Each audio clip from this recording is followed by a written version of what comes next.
Hello and welcome to this show on American elections point blank on Max Maharashtra channel.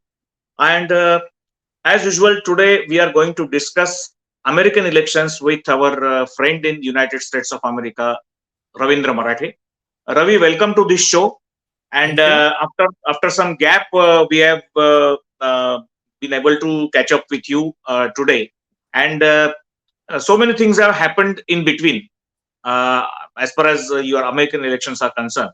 But today, I would like to start this topic with a specific point that we are meeting on the eve of the second debate in two candidates, Democratic candidate and Republican candidate, that is Kamala Harris and Donald Trump. In between, both have alleged on each other, both have collected huge funds, both have collected and gained lot of support from their different voters, and even nobody, as usual, has been able to guess what the swing states are going to decide, because this is the crucial period, the countdown, really, I may say, the countdown has begun. So, what is your take as far as the developments are concerned in last 2 weeks? Where does Kamala Harris stand, and where does Trump stand? Because both have taken the attacks, frontal attacks from the opponent, and both are quite seasoned, both are quite prepared. A huge sea change has taken place in the strategy of Kamala Harris in comparison with her predecessor and existing President Joe Biden. So, your first take on the current scenario and major changes that have taken places in last 2 to 3 weeks. Right. So, Samiran, I would like to highlight probably two or three points which are prominent pre debate. Now, the first point is the fundraising. And we all know how fundraising can be important, especially in terms of blocking the television ad time. Now, if you look at the Kamala Harris fundraising during the month of August, she raised 361 million USD. Now compare this with Donald Trump, who could raise only 130, not even almost one third. So in terms of pure fundraising, Kamala Harris is way ahead. In fact, since she has been declared as the president nominee, she has been able to raise $615 million, which is a huge amount. Now, the important part is not just the figure of donations, but who is giving those donations. And Democratic Party has officially published the segregation or the components which contributed towards this huge figure. Now, as far as the Democratic Party's claims are concerned, 60% of these donors are women. Now, this is very vital on the background of all the issue about abortion, which is being discussed, and especially on the background that Kamala Harris, she herself being a woman. And not only the 60% of the donors are women, one third of them, one fifth of them are registered Republicans and independents. Oh, So this is a very important point. The 12% of the donors who contributed to Harris are registered Republicans or registered independents. That's number one. Now, the number two part is another unprecedented thing has happened, and that is out of Republican Party. Some people have taken lead and formed an association, and the association is titled Republicans for Kamala Harris. Now it sounds oh, very odd, but that is it. It has happened. And who are the names who are doing this initiative? Some very prominent names. For example, ex Vice President Dick Cheney. Now he was Vice President for 8 years during George Bush tenure. Now he has openly said, "I vote Kamala Harris." His daughter Lee Cheney, who has been strong Trump critic all along, she has openly said she is going to vote for Kamala Harris. Now, apart from these two names, Jimmy Mackin, the son of ex-Senator John Mackin, who himself was a Republican candidate, he has also expressed support for Kamala Harris. In addition to that, there are two prominent names. One is Jeff Duncan, who is the Lieutenant Governor of Georgia. It's a swing state. and he has been a Republican lieutenant governor, and he has declared support for Harris. And also there is Arizona mayor who has declared support for Harris. Now these are very important, crucial points, especially for swing states, because swing states, the margin is always in few thousands, and if you are Ravi, getting in. I would like to take this discussion to swing states in the later part of second part of this discussion of today's Sure, sure. episode. But first thing I would like to understand, which I'm still it's not digested to me, because this economic situation of Trump is practically and physically very different than what he's showing. To my knowledge, he is owner of so many companies, at least 8 to 10 multinationals. He's been on the director boards, and some of them are practically owned, and maximum share is held by Donald Trump. In comparison with that, the public money or public funds which have been raised by Kamala Harris is much more. The quantum of that fund is much more Yep. than Trump. So how this contrast takes place? Because the original financial situation, his ability to spend personally is much more different, much more higher than Kamala Harris. He's a big businessman. He has got so many industries. He has got international connections also.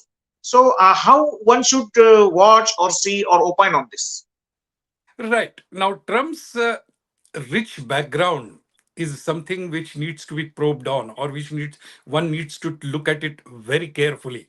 He has been owner of this business empire, but how much of the money from that business empire he has been able to bring into this campaign is another matter. In fact, you would see that Trump has collected huge amounts of money just to defend himself in different courts of law, for paying his lawyer's fees. What I'm trying to convey here is there seems to be a little bit disconnect between what Trump projects himself in terms of as billionaire and what he actually can bring to table, and that has got proved time and again. For example, recently he has sold sneakers at 3 for $49, which are called Trump sneakers. Now if someone is going to that kind of money collection, then it will definitely raise a few questions about his claim that he himself is independent in terms of his financial strength. Then how would you react on the fact which you yourself have explained just now, a few moments back, that some of the Republicans are also turning? That reminds me the situation in 80s in India, when Janata Party, you must be remembering that, Yeah, the yeah. Janata Party was formed, and most of the leftist parties, communist parties, socialist parties, except Congress and some extreme right, everybody was there in Janata Party, because Jayaprakash Narayan had initiated that movement all over India. So that situation under Morarji Bhai Desai's leadership, the cabinet was formed, and almost 70 to 75% political parties, rather I would say 80% political parties, were gathered together in Janata Party. And of course, that couldn't last more than 2 years, and that was toppled and collapsed. All that is the history you know very well. We have seen that particularly in India. Now, is there any possibility that this paradigm shift, those who were with Republicans are now intending to, they are not intending to vote for Trump, though he is official candidate of Republican, and they are intending to vote for Kamala Harris, even though she is a Democratic candidate. So, how one should analyze this? Well, let me put it this way. We cannot really compare this situation with the 1977 situation which you described in India. In the sense, there is no such mass exodus or mass discontent amongst Republicans. Now, if you look at the opinion polls which have been published even yesterday, Trump and Harris are neck by neck, almost 47%, 48%. So, what I'm trying to convey here is, though there is a discontent amongst Republicans, it is not on the scale where it could worry the Republican Party as such. It could worry them because of the swing states, but not as a party. The Republican voters who are committed voters, the red states, the so-called red states, are still very much red states.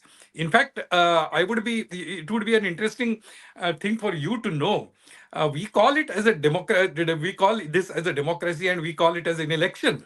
Now, you would be surprised probably to know that overall in America, there have been 15,290 seats at different levels. In the sense, local Congress, local sheriff, and all those elections which are conducted along with presidential election. There are 15,290 seats which have been won unopposed. And Oh, which are those states? Which are the and out of this 15,290, some 12,000 odd seats are in Republican states, red states. So what I'm trying to convey here is the core Republican base is very much intact.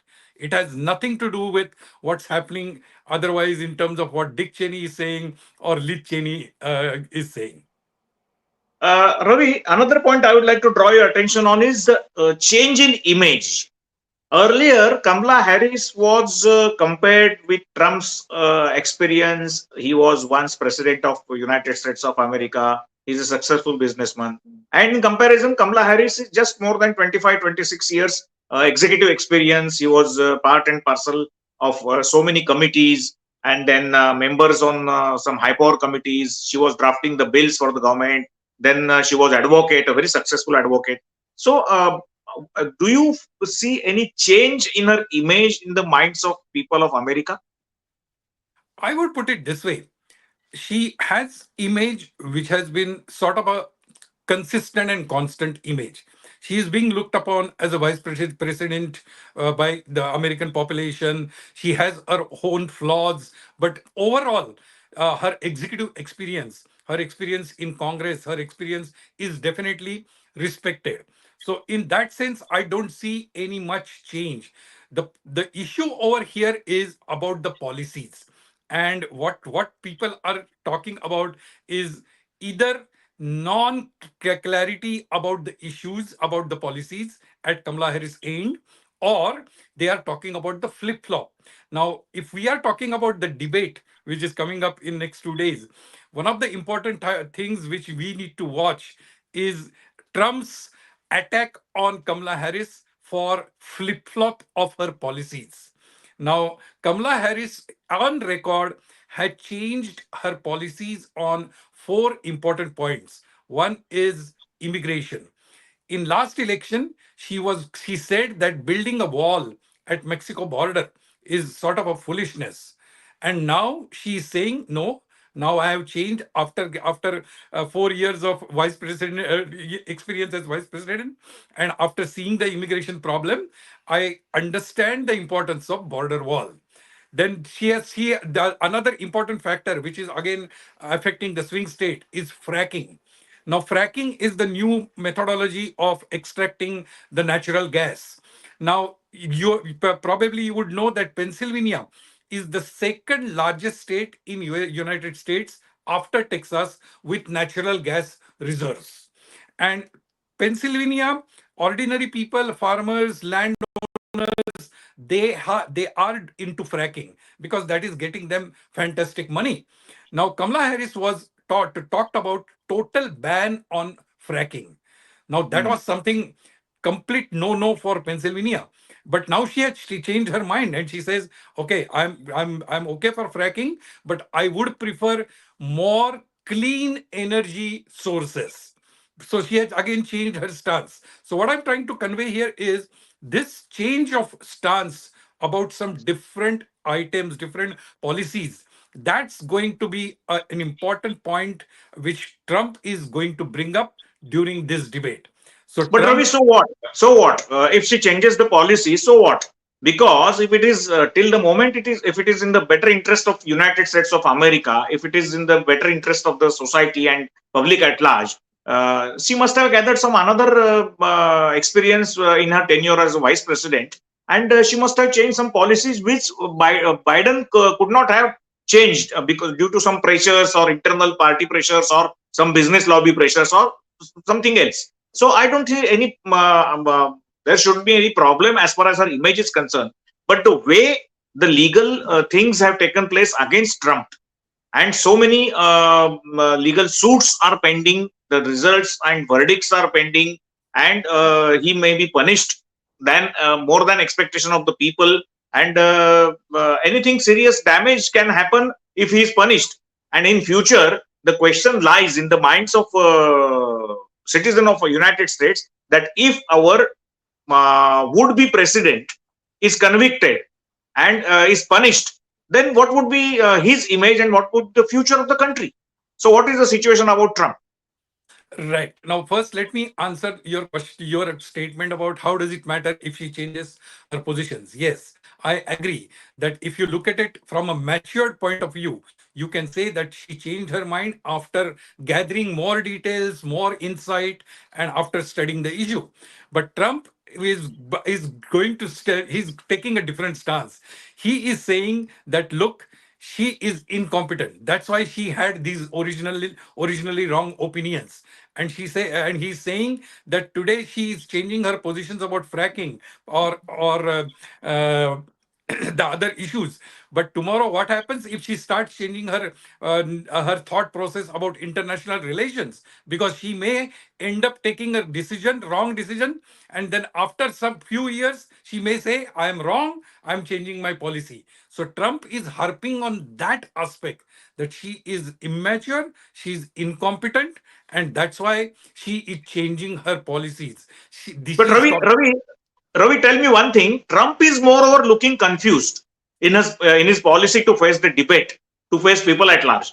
You know, in so many countries, there are leaders who try to avoid press, who try to avoid press conferences, who try to avoid people directly without any script or without any Mhm. preparation. And Yeah. Trump is the person who has tried to avoid the debate twice, and then because of so many pressures or because of maybe his advisors who gave him advice, who might have given him advice that there is no way out than to face this debate instead of avoiding it. That will create much worse image, that you are scared or you are running Mhm. out of this fray and all that. So again, he has decided to attend this debate. So what exactly is going on about this confusion about debates and all that? Well, I won't say that the ordinary people over here think that Trump is scared of any such debate, because he actually likes to talk. He likes to talk to people. He likes to talk to journalists. Most from the advisors' point of view, advisors of Trump, the dangerous part of Trump is he goes off the script. As long as he's sticking to the script, he's okay. But he likes to go extempore and goes off script. And then when he goes off script, he starts talking non-policy issues. He gets into personal attacks, and including Most of the time, below the he's belt weird, comments. unexpected, Yeah, making frontal attacks on any illogical absolutely, points, absolutely. very So rash I and don't think so I don't think yeah. people think that he's scared of debate. The issue about debate was he was actually hoping that Biden to continue, and I think his major disappointment after the first debate was Biden dropped out. Okay, So that and that's why he could have attacked Biden on his age and exactly. on his performance and on his low reflexes and all that. We have That's heard it a right. lot of times. That's right. Now the And main point coming back to remains. your criminal part, Yes, okay? yes. Now, the criminal part is yes, Trump has been already convicted, declared guilty in three different cases, 34 felony cases, felony counts. So what it means is he's already a declared convict. Does it make any difference to hardcore Republicans? No, because they still feel that those cases are made up cases. Okay, so they still feel that the judiciary is actually working against Trump at the insistence of Biden and Harris. So it's a very tricky situation, in the sense the hardcore Trump But loyalists. what is the take of American Constitution as far as contesting an election by a person who is convicted? Maybe if at all we don't know, but if he is going behind the bars, or he is punished practically if his imprisonment starts in between the period of the election or voting or counting. What American Constitution says on this? Unfortunately, American constitution writers, they never thought that they will face a situation where a criminal would try to be a presidential candidate, forget becoming a president. The only aspect which is in there in constitution is if the president is not available for 24/7 duties face to face, then he is considered not competent to carry out presidential duties, and then the duties are handed over to vice president. So to But answer your then is there any provision of impeachment or something like that there? If he is impeachment appointed is already? no, impeachment is altogether different. Impeachment has nothing to do with all those criminal convictions are which have taken place or which are going to take place. So what Okay. I'm trying to convey here is vice president will be handed over all the reins of running the country if he is imprisoned. No, no, Ravi, I would like to know and understand from you as a citizen or as a part of American social life. Can you opine on this? What is the public perception on this? The person who is convicted on three different cases. What is the public perception? Are they really showing their willingness, whatever 46, 47% is reflecting in the surveys and all that? Is that a real number or it's a hype? Because most of the common people must be thinking something against the person who is convicted. Unfortunately, no, Samiran, and there lies the important difference. Here, there is a big divide in terms of two aspects. One is the urban perception versus rural perception. That's number one. And then the second part is perception of perception of population, sorry, of people who are graduates and who are not graduates. Okay, so if you consider these two segments, there is a urban population concept or perception that no, we shouldn't have someone as a president who has been convicted, whereas rural population, they are not bothered. They are simply after Trump. They believe that all the cases are false cases. So that's the main difference. And the another difference is about the graduates, which I talked about. Probably you would be, it may be a figure of interest for people in India. Only 31% of the American population is 4-year graduate. Okay. Oh, Yeah. So because of that, what happens is these graduates have definitely the education makes little bit of difference, and their perception about having a convict as a president is completely different again from those 60% who are not graduates. now tell me, Ravi, on 5th of November, these elections are going to take place. Hardly there are 35 to 38 days remaining. We have been talking this on this in this program on this channel since there were 3 months time in between, and now it's only 25 to 28 days in between No, no, it uh, is 50 days. for the Almost elections no, voting. 55 days. Is it 55 days? Yeah, Okay, because it's today the we are 5th in November. 5th November. Yes, yes, yes. We are in September, so yeah, yeah, October yeah. and then November. November. Okay. Yeah, yeah. So in this 55 days, I would like to understand two impacts of two different points. One is swing states. You have referred it many times that that is going to be a game changer and a different ball game altogether.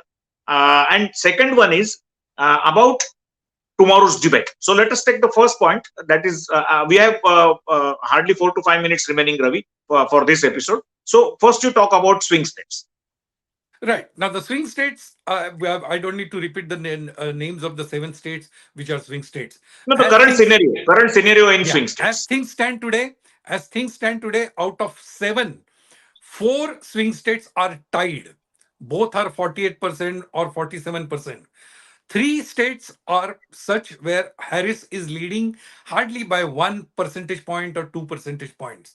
So it's an extremely tight race in swing states. Now, what matters is how the parties tackle the swing states in next 2 months. Now, as I mentioned to you earlier, right now the focus of both the parties is to concentrate on swing states and ensure they win them. Now, in each of the state, the focus, though it is on the swing voters, the nature of those voters or the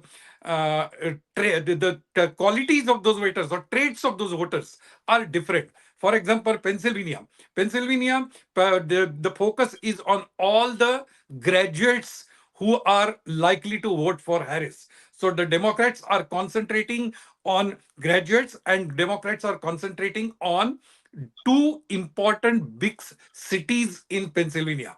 One is Philadelphia and one is Pittsburgh. Now, you will understand how these cities are important for Kamala Harris or Democratic Party if I tell you the figures. Last election, Biden won Pennsylvania by just 82,000 votes.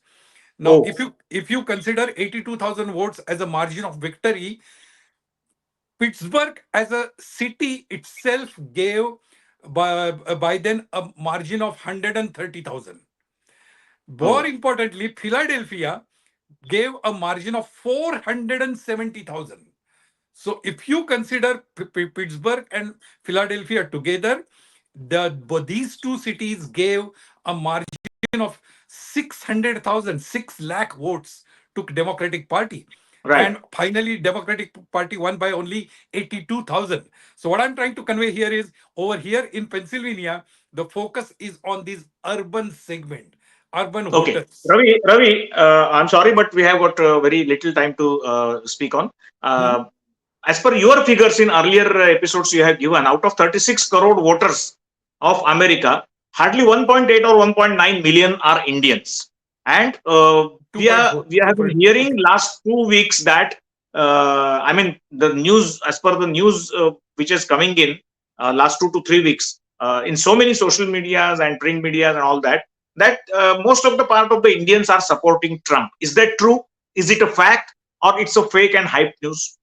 I think it is a combination. It's more of a fake or hype. Okay.